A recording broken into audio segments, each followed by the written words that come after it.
what is a furry exactly? Well, it's a me, furry. Sorry to disappoint you and my family, but I'm a furry. But hey, I make it look good. You're lying.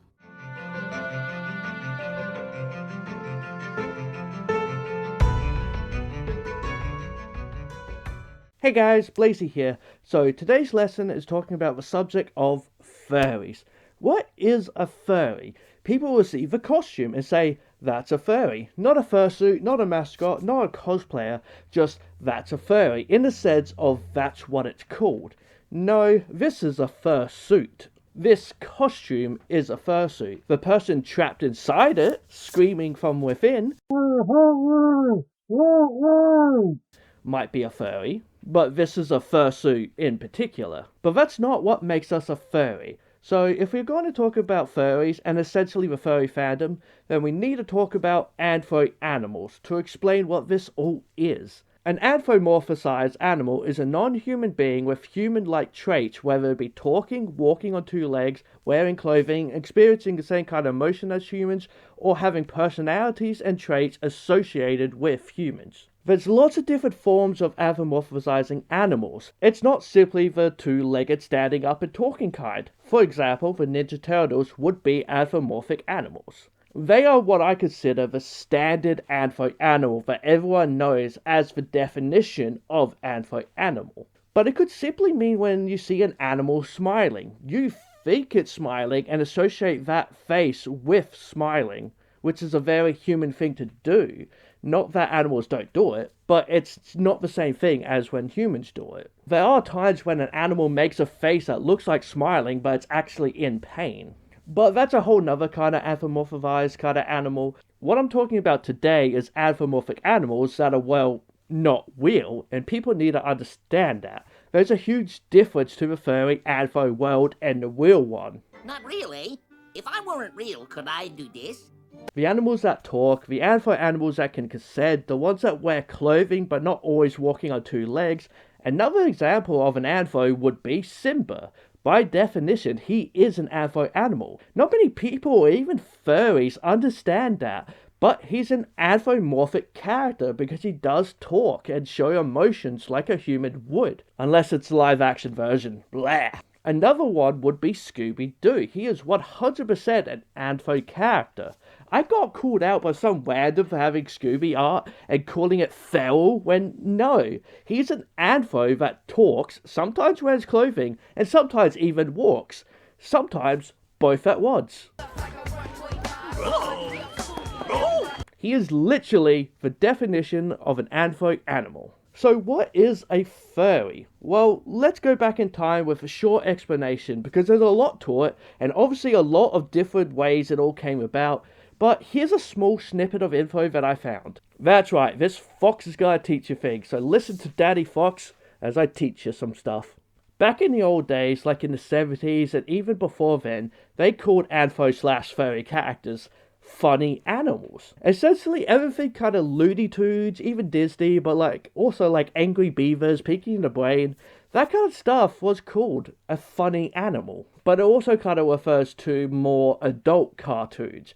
I don't know, maybe an example would be like Roger Rabbit, where he is very cartoony, but then look at his girlfriend he has. That's a much more adult kind of situation, where the men go, oh, she's hot, how did he get that?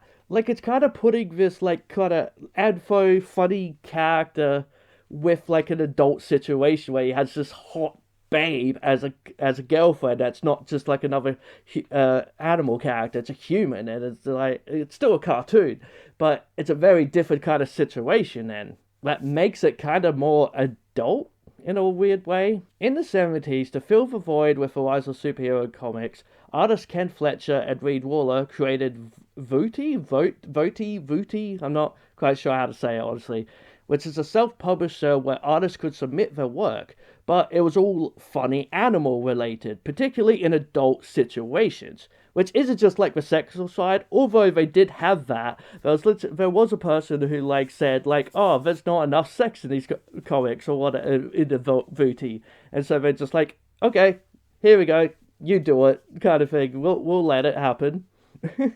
It's more so them smoking and drinking and doing those kind of adult situations where we see, I don't know, for example, you like not obviously copyrighted characters, but it's the idea of seeing Bugs Bunny and Daffy at a bar, smoking, drinking, trying to pick up women. It's that those kind of situations where you see these characters be that kind of adultness kind of person.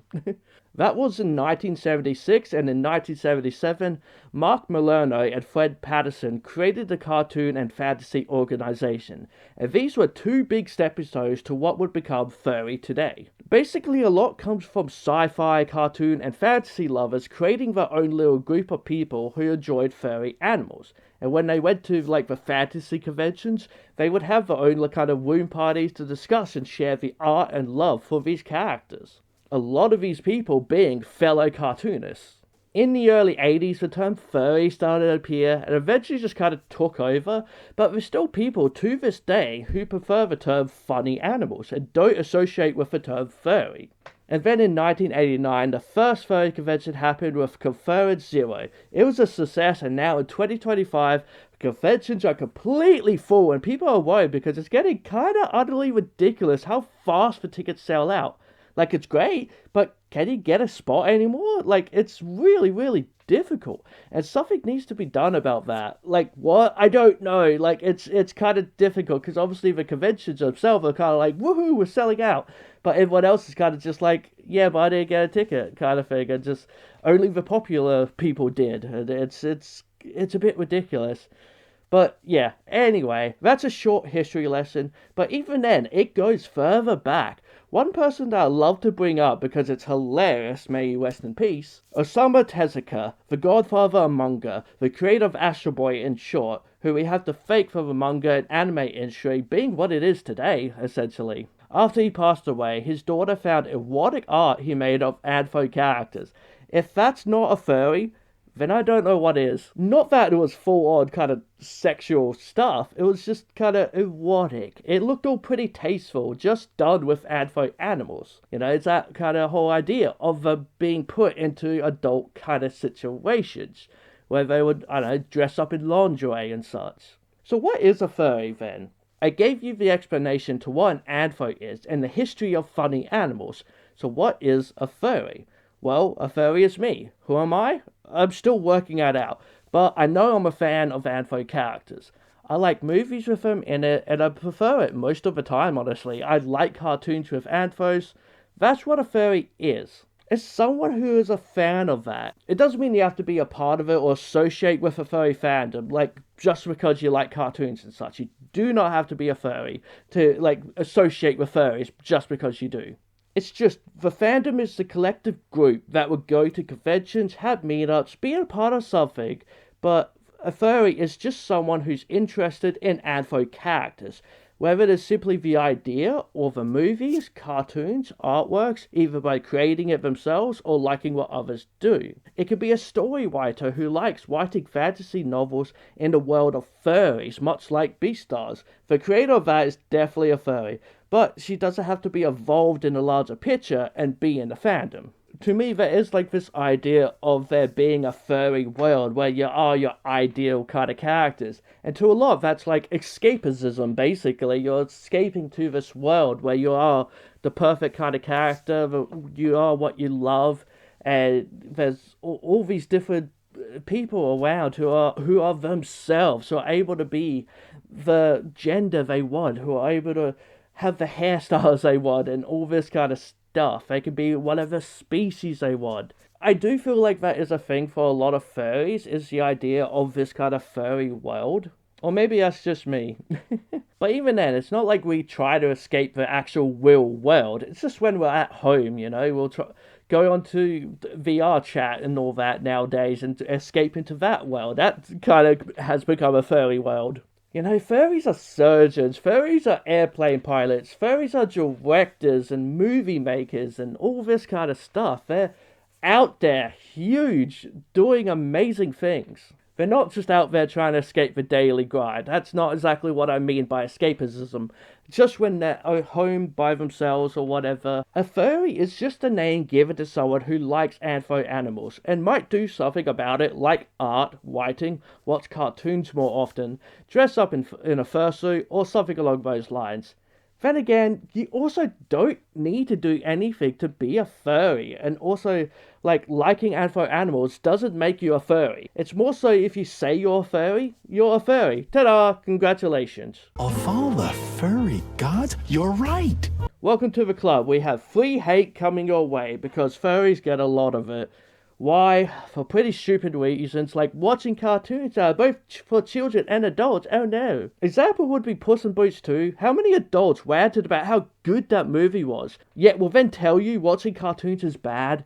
How many adults constantly quote Shrek and then tell you to grow up when you're watching a different DreamWorks movie?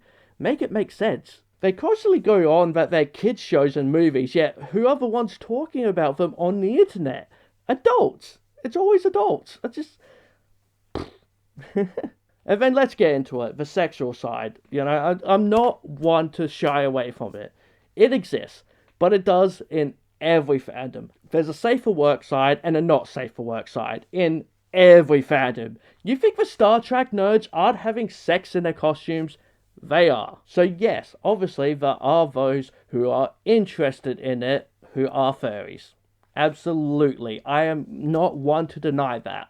But a furry isn't someone that's only interested in it. You do not have to be a part of that side of the fandom to be a furry.